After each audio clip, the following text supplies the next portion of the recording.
Omuyimbi Dr. Jose Chameleon ono atandise okusitula olutalo eri omukulu His Excellency Robert Kyagulanyi Ssentamu mbikuleetedde wabula ng'ate ye omukulu Bobi Wine ono bw'atyo yasazeewo abapoliisi nabo abawe enjiri eya Uganda empya oluvannyuma lw'okumugaana okubeera nga teyeeyongerayo gye yabadde alina okubeera nga amaliriza kampeyini ye mu kitundu ekya Elegu. Ngenda kubeera nga nga kuwa mu bujjuvu agonagasinga kaawo ku Essie News UG kwoli kansuubire nti muri bulungi mugyebaleko gyonna gye mukwasaganya eyo atannaba ku subscribinga teekako notification bell videos zino zijje gy'oli mu budde. Face to face dating site webali okubeera nga ate bakunoonyeza omwagalwa gwe atalina ennamba yaabwe ey'essimu ku screen yo aweri bakubireko ate okumanya ebisingawo oba osobola okuweereza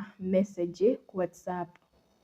Katutandike n'omukulu His Excellency Robert Kyagulanyi Ssentamu olunaku olw'olwaleero ali mu kibuga Gulu era nga abantu beeyo ate bamulinze wabula ng'ate olunaku olw'eggulo kampeyini ze tezaatambudde bulungi nga bwe kyabadde kisuubirwa wali mu kitundu ekya Nwoya ate kw'ossa ne Elegu era nga bwe gwali mu 2021 nti omukulu baamulemesa okubeera nga akubayo kampeyini era ne ku mulundi guno ate ebintu tebyagenze bulungi. Kakati nno poliisi oluvannyuma ate olw'okumublookinga ne bamugaana okweyongerayo yasazeewo ate bo babeera awa enjiri eya Uganda empya kw'ossa n'okubategeeza nti kye bakola ate mwanattu si kirungi era enjiri yo yagibawadde kyemanyi nti yabayingidde bulungi kuba babadde bawuliriza vidiyo yino ate tugende mu maaso.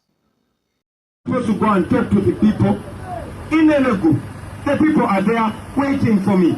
The candidates are there waiting for me. But the police has blocked the road, not giving any reason whatsoever, saying I'm not supposed to campaign there. Is Elegu not part of Uganda?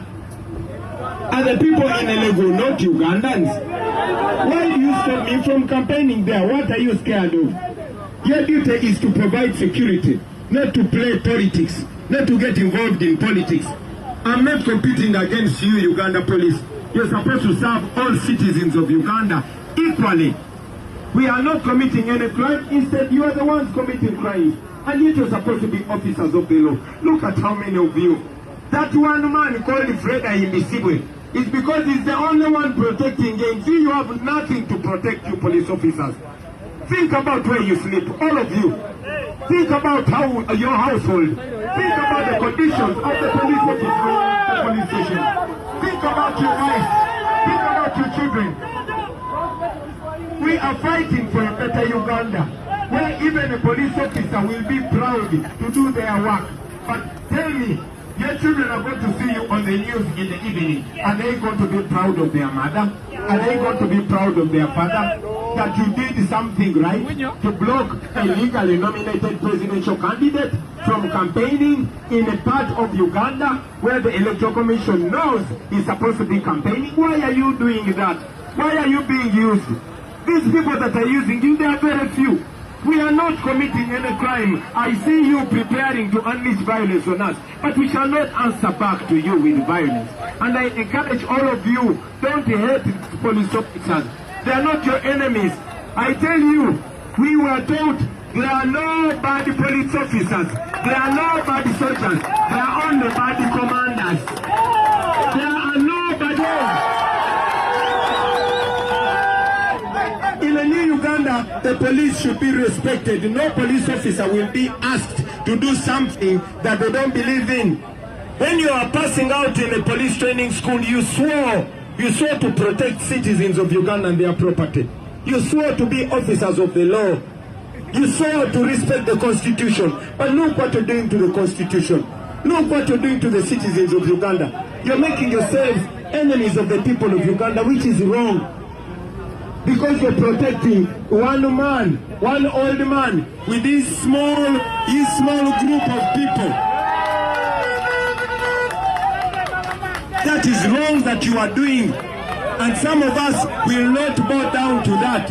And you know that the people of Uganda are watching you.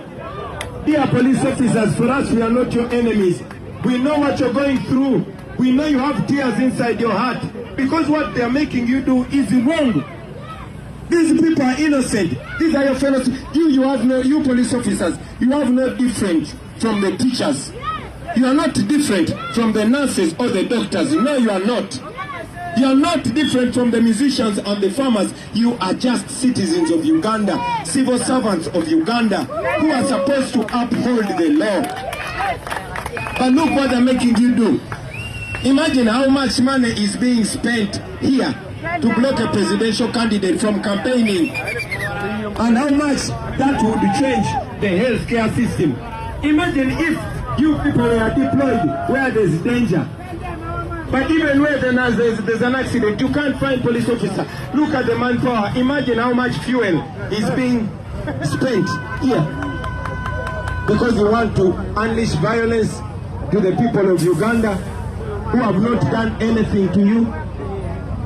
You should be ashamed of yourself. But I promise you, police officers, one day you're going to be proud of your job. One day you will serve the nation with dignity. He will serve to make you proud. Even my son one time told me he wants to be a police officer. That is why we are fighting to make sure that the police is dignified. That is what we are fighting for. We are not your enemies.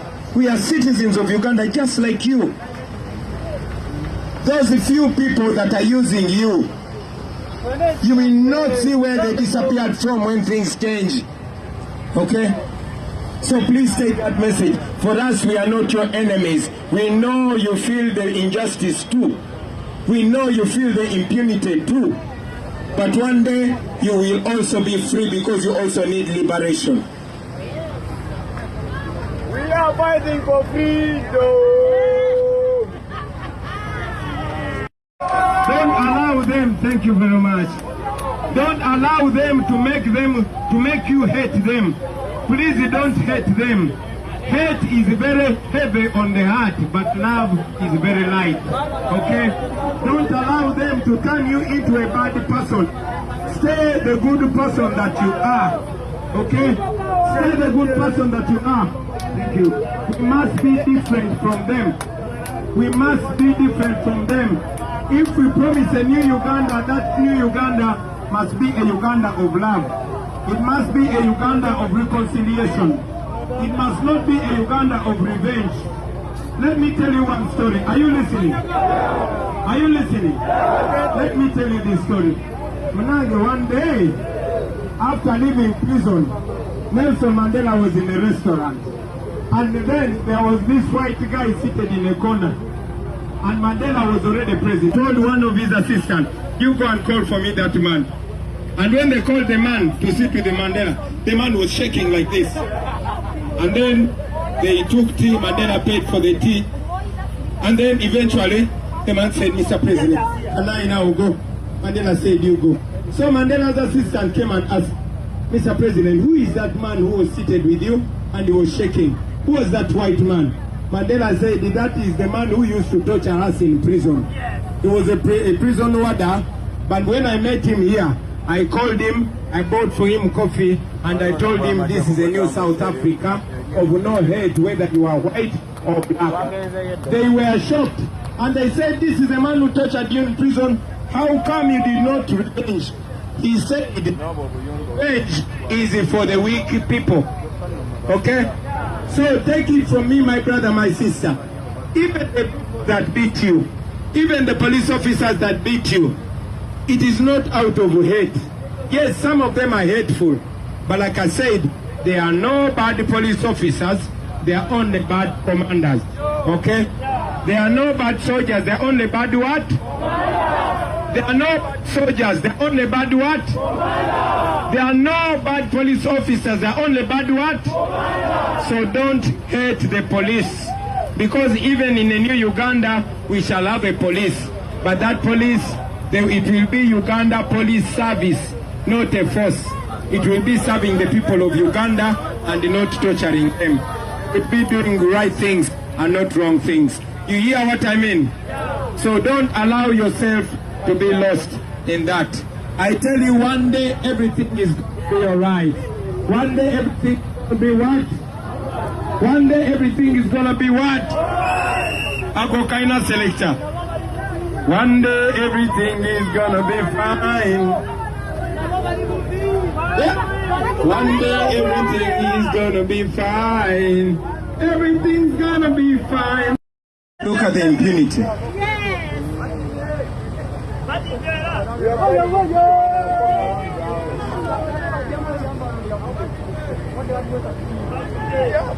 To you fellow Ugandans, don't hate the police, don't even throw stones at them, just hold the national flag very proudly. Hold your national flag. Oh Uganda, may God uphold thee. I don't hear you.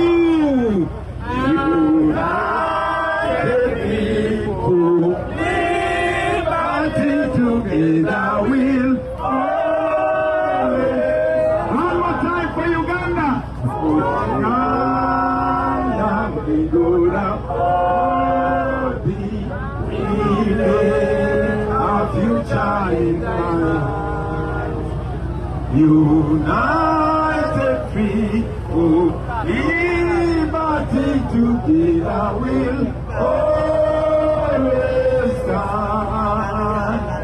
Oh, Uganda, the land of freedom, our love and labor we give.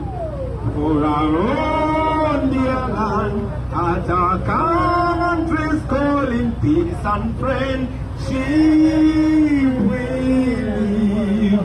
People power!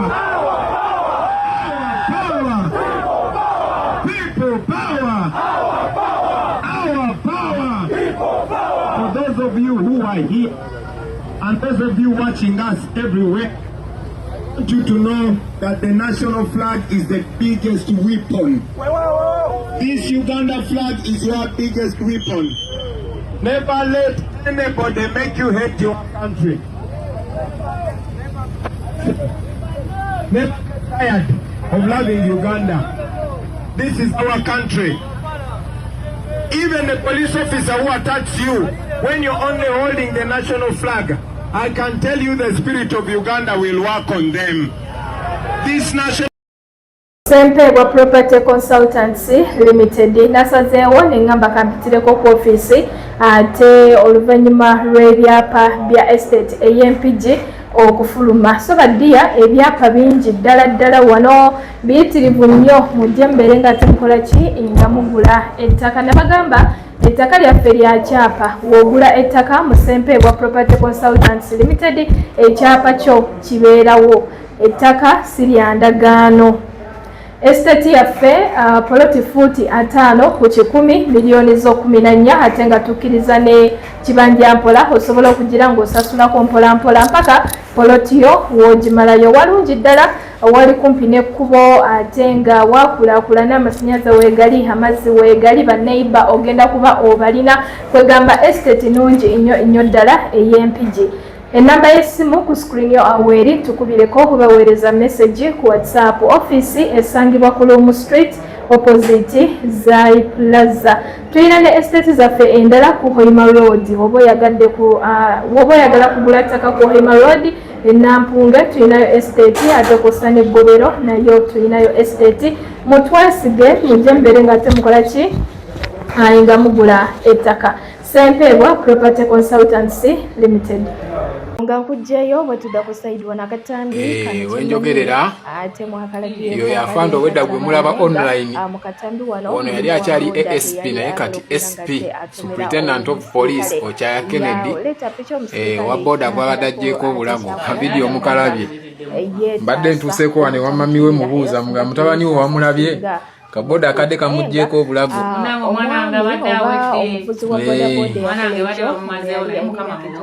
amina ne mutabani weekako ebyamagye nga yabadde nga komando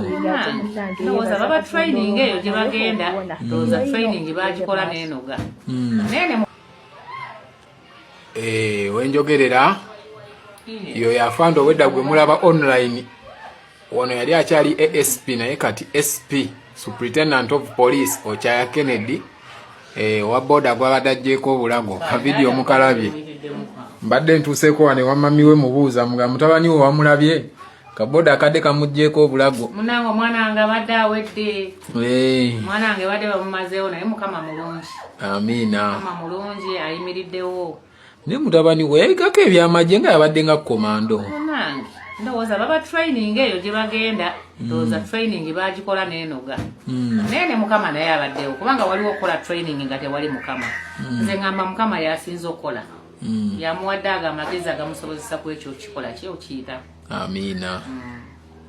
Owa boda yakwatibwa amanya ye Richard Agumaniwe era ngoyo ali ku poliisi naye ng'ate abamu bagamba nti ekyo yakikola mu butali bugenderevu wabula ng'ate nga woomanya ebintu byeyitinkiza.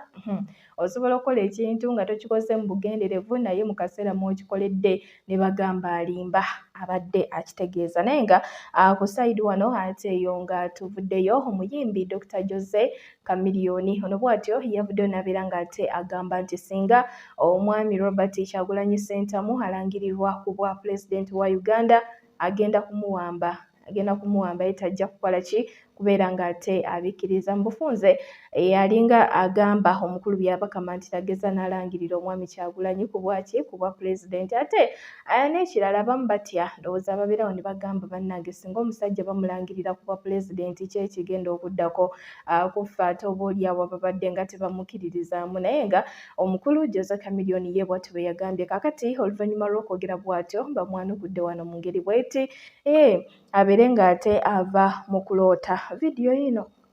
Naye ate Chameleon naye weebereremu ne baganda bwe bakulemye okuyamba olemedde okuyamba wizo okubeera ng'omuntu wateekeddwa okubeera oliko oli ayagala obwa pulezidenti naye olemedde okuyamba obuyambi ono okubanga n'ennyimba ze yali ayimba ne munne asobole okuba nga akyazitwala maaso zisobole omuyamba kave mu mbeera y'okusabiza n'ey'okubeera ng'akubagana ne mukazi we kala togambe nti osobola Bobi Wine omuwambe nga we wawambaani era nga we wawamba ddi famire oyo yennyini yatagala n'ekwenenya ne bagamba nti tokubye juice osula gindi kala togambe nti weŋŋaŋŋe Bobi Wine gwe atasobola na kujja Kampala ogamba wokubidde emiziki wokulidde wagamba oli weekawempe tosobola nafuna bululu mitwalo 3 nga nawe oyogera ku Bobi Wine eyajja mu kalulu ekyaddundu n'ateekawo likodi nga ye muntu akyasinza okuwangulira ku gundi eyo waggulu azze ku bwa pulezidenti wuuyo anyeenya bunyeenya buli kimu okiraba ekigenda mu maaso nga naawe omweteekako ne mulikola emirundi emeka temusobola mutuuka Bobi Wine ne bw'aba akomyawo wokka waali eyo level kwali temuligituukako we Chameleon kye njogerako kimanyi bulungi nnyo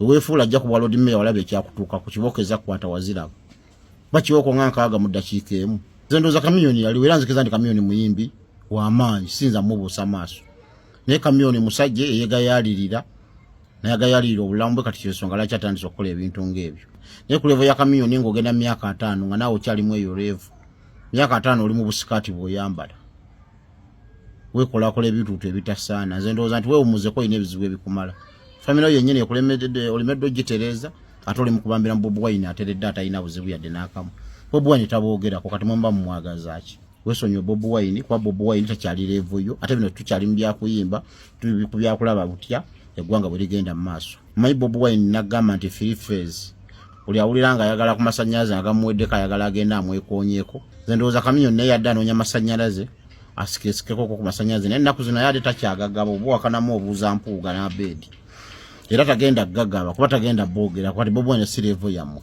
kati Bobi Wine ali ku nsonga za kunoonya akalulu alaba ali mu kulowooza butya wagenda okutetenkanyiza eggwanga lino ng'adda mu Chameleon na wizo abaasiraana tuva mu bizibu nga batuuza mu bizibu.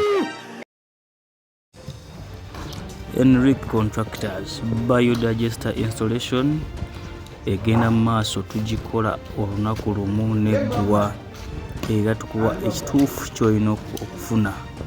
We assess the capacity of the number of users and tukuwa capacity ya tanka ekujjaamu wabula tukubireko ku 07044 29440 tusange wano buloba ku Kyanyanya kumpi n'amafuta ga line so togana kutukubirako twebuuzeko twogeremu oyinza okuba nga watya naye ng'ekituufu kiri nti biodigester yaffe abantu aba bulijjo ffenna teriiko omugaga teriiko mwavu ffenna tugisobola.